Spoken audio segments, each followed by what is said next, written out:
In the warm, busy town of Lomé, 17-year-old Zubida had worked hard all her life.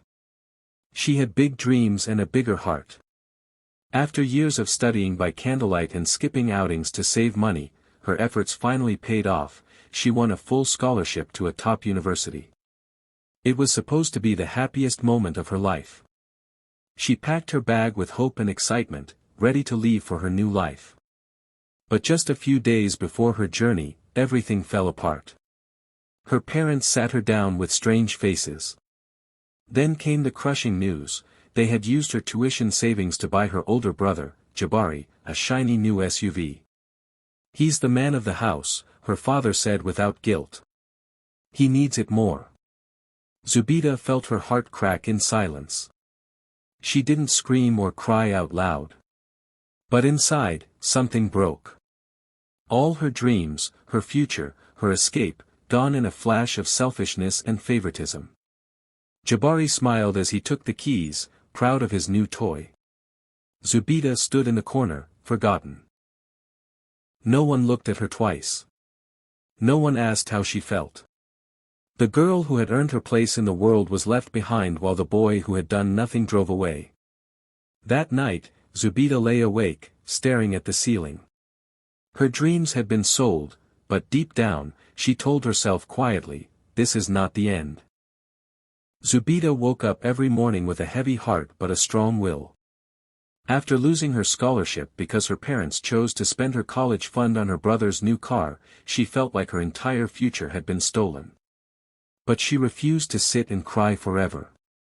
Instead, she chose to fight in silence. With no money and no one to support her, she took a job as a cleaner at a nearby school. It wasn't the job she had dreamed of, but it was something. She woke up before the sun, tied her scarf, and walked to the school with a small bucket and mop in her hands. While students walked in with clean uniforms and backpacks full of books, Zubida walked through the back door with cleaning supplies and a quiet dream still burning inside her. As she swept the dusty classrooms and cleaned the windows, she kept her ears open. During class hours, she would pause near doors, listening to the teachers talk.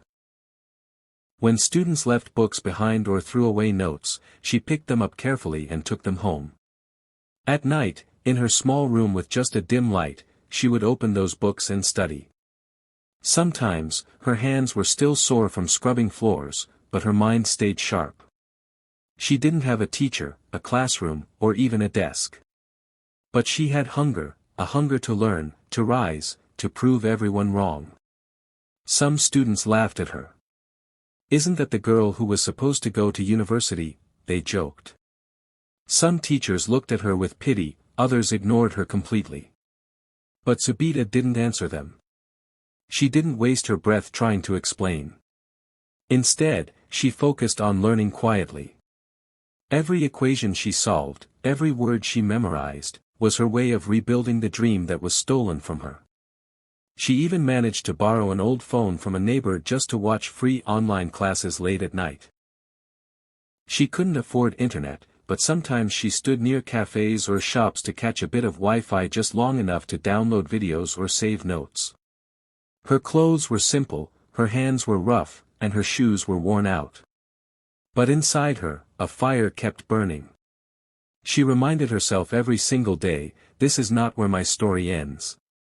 No matter how hard the day was, no matter how many people laughed behind her back, she always found time to study. She knew no one would clap for her. No one would post about her hard work or offer her help. But she didn't need applause. She just needed a chance, and she was preparing herself for that day. In a world that tried to bury her dreams, she decided to grow them in secret. While other students had everything handed to them, Zubida was building her future with bare hands and silent strength. She believed, deep down, that the world hadn't seen the last of her. Because sometimes, the quietest people are the ones writing the loudest stories. One evening, after finishing a long day of cleaning classrooms, Zubida was walking home, tired and quiet as always. The sun was setting, and the streets of Lomé were slowly getting darker. As she passed a small alley, she heard the soft cries of a worried voice. It was an old woman, calling out for her dog, who had gone missing. People passed by without helping, but Zubida stopped. Even though she was exhausted, something in her heart told her to stay. She walked with the woman, searched bushes, and called out gently. After a few minutes, they found the little dog hiding behind a fence. The woman hugged her pet tightly and turned to Zubida with teary eyes and a warm smile. "Thank you, my dear," she said softly. "What's your name?" Zubida didn't say much, just smiled and nodded. The woman looked at her closely, noticing the tired eyes and rough hands. She asked what Zubida did, and Zubida explained her story. How she once had a scholarship, how her dreams were taken, and how she now cleaned floors and studied by herself. The old woman listened carefully. Then, with a kind voice, she said, "I'm a retired professor. You remind me of myself, many years ago." She invited Zubida to visit her small home just down the street. There, she gave her a warm cup of tea and showed her a bookshelf full of old textbooks. But more than that, she gave Zubida something life-changing, her Wi-Fi password. It seemed like a small thing, but to Zubida, it felt like magic. Every evening after work, she would visit the woman, sit quietly in the corner of her home, and use the internet to watch lectures, download study material, and even join free online classes. The old woman also guided her, showing her websites for international universities, helping her understand application forms, and proofreading her essays. For the first time, Zubida had someone who believed in her, someone who didn't laugh at her dreams. Weeks passed, and Zubida applied to several online international programs. She didn't expect much. She knew thousands of students were applying too, students with better lives, better schools, and better chances. But she still tried. Then one morning, while checking her email on the professor's computer, she gasped. She had been accepted to the Cape Town Tech Institute, one of the best schools in Africa. And not just accepted, she had earned a full merit-based scholarship. Zubida couldn't believe her eyes. Her hands shook, and tears filled her eyes. The old woman hugged her tightly, saying, "I told you. You just needed the right door to open." In that tiny house, with borrowed internet and a stranger's kindness, Zubida's world finally changed. A missing dog led her to her future. Her dreams, once buried, were now alive again. The girl who used to clean classrooms was finally going back to school. Not just any school, but one that saw her worth, her strength, and her unstoppable spirit. Back home in Lomé, Jabari drove around proudly in the shiny SUV their parents bought with Zubida's scholarship money. He wore sunglasses even at night, played loud music, and showed off at every street corner. People in the neighborhood saw him and thought he was doing well. But behind all that noise, Jabari had no direction. He couldn't keep a job for more than a few weeks. He had no skills, no passion, and no plan. One by one, doors closed on him. But still, he drove around like a king, burning fuel and time. Their parents still treated him like a hero, blind to the truth, while the girl they once ignored was changing her world in silence.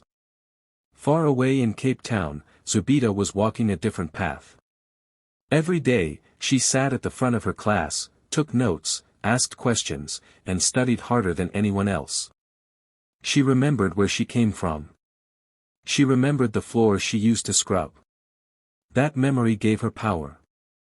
She didn't waste a second. While others partied, she built her future with focus and fire. She graduated at the top of her class, with awards, respect, and job offers from big tech companies. But Zubida didn't stop there. She wanted to do more than just work a job. She wanted to create something of her own. Using her skills, she started building an app. It was simple at first, a tool to help small businesses manage their sales, track expenses, and connect with customers, even without internet. She stayed up late, coding and testing, fixing bugs, learning from every mistake. She didn't talk much about it. She didn't post pictures or brag. She just kept building. Then one day, her app went live. At first, a few people downloaded it. Then word spread. It reached more towns, more users. Within a few months, the app exploded in popularity across West Africa. Market vendors, shopkeepers, and small business owners began using it every day. The girl who once had nothing was now helping thousands. Back in Lomé, people started hearing her name. News articles, online reviews, and even radio stations began talking about this young woman from Lomé who created something amazing. Jabari heard it too, while sitting in the same car that had once cost his sister her dream. The car, now dusty and needing repairs, didn't shine like it used to. And Jabari, still jobless, could only scroll through his phone and see Zubida's name everywhere. Zubida didn't return home to boast. She didn't need to. Her success spoke for itself.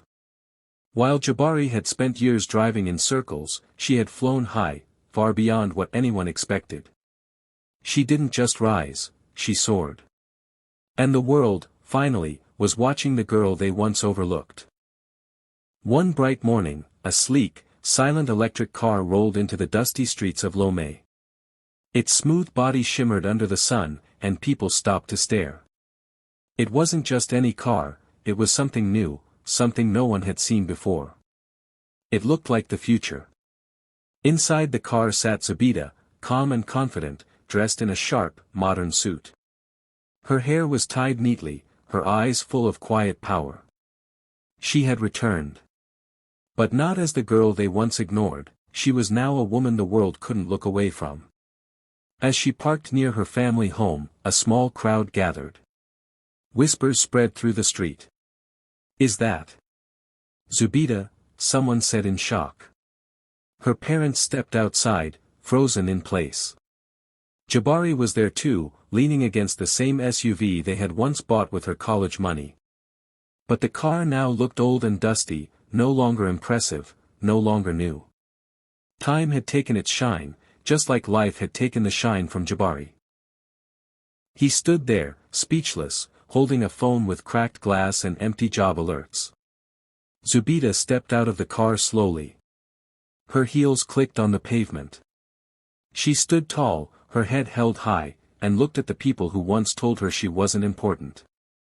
Her parents opened their mouths, but no words came out. Zubida smiled gently, not with anger, but with the strength of someone who had already moved far beyond pain. Then she said the words that would be remembered forever. "You bought wheels. I built the road." The silence after those words was louder than any applause. Her voice wasn't loud, but it carried weight. It was not just a comeback, it was a reminder. A reminder that they had sold her future to give her brother comfort. A reminder that while they laughed behind her back, she worked in silence. And now, she had returned not just with success, but with dignity. Children stared in awe. Neighbors looked down, ashamed. Even her parents didn't know what to say. They had once seen her as nothing more than a girl who cleans floors. But now, she had built something greater than they could ever imagine, her own company, her own car, her own legacy. The electric car was not just a vehicle, it was her victory, designed by her mind, powered by her pain, and driven by her dreams. Zubida didn't stay long. She had not come to stay or to seek revenge. She came only to show them who she had become. She stepped back into the car calmly, and as it rolled away, the dust rose gently behind her, just like the past she left behind. Jabari looked down at his car, now just a memory of a mistake. And Zubida? She didn't need to look back. She had already built her road forward. After Zubida returned to her hometown in her electric car, everything changed. The same people who once looked down on her now looked at her with wide eyes, full of shock and regret. Her parents and Jabari, who had once believed she wasn't worth investing in, suddenly wanted to talk. For the first time in years, they reached out, not with love, but with desperation. Jabari had fallen deep into debt. The job offers never came, the car was breaking down, and he had borrowed money from too many people. Now, those people were coming after him. Her parents stood beside him, their faces no longer proud but filled with worry and shame. They called her, visited her office, even waited outside just to get a moment of her time. And when they finally got to speak to her, all they could say was, "Please help us. Please help your brother." Zubida listened in silence. She didn't cry, didn't yell, didn't ask why they chose him over her all those years ago. Instead, she just smiled. The kind of smile that comes when pain no longer touches you. Then, she reached into her bag and handed them an envelope. Inside, they found the title deed to a small, fully paid house in a quiet area. It wasn't fancy, but it was safe and clean. Along with the deed, there was a short handwritten note. It said, "This is my last gift. The next chapter doesn't include you." Her parents were speechless. Jabari stared at the paper, unsure what hurt more, the kindness or the distance. She had given them a home, something they never gave her. But she had also closed the door forever. Zubida had not come back for revenge. She came with peace in her heart, but she wasn't going to carry the weight of the past any longer. She didn't scream. She didn't seek apology. She didn't need them to understand her journey anymore. She had already walked that long road alone. Forgiveness, for her, wasn't about making things okay again. It was about letting go completely. She forgave them, but she also forgot them from the story she was now writing. A story where her name came first, where her dreams mattered, and where no one else could take her future away again. That day, she left them behind, not out of hate, but out of healing. She had learned that sometimes, strength means walking away without bitterness. Sometimes, the best closure is silence. Zubida had once cleaned floors with bruised hands and a broken heart. Now, she built a future that didn't need their approval, their help, or their presence. She didn't return to be accepted.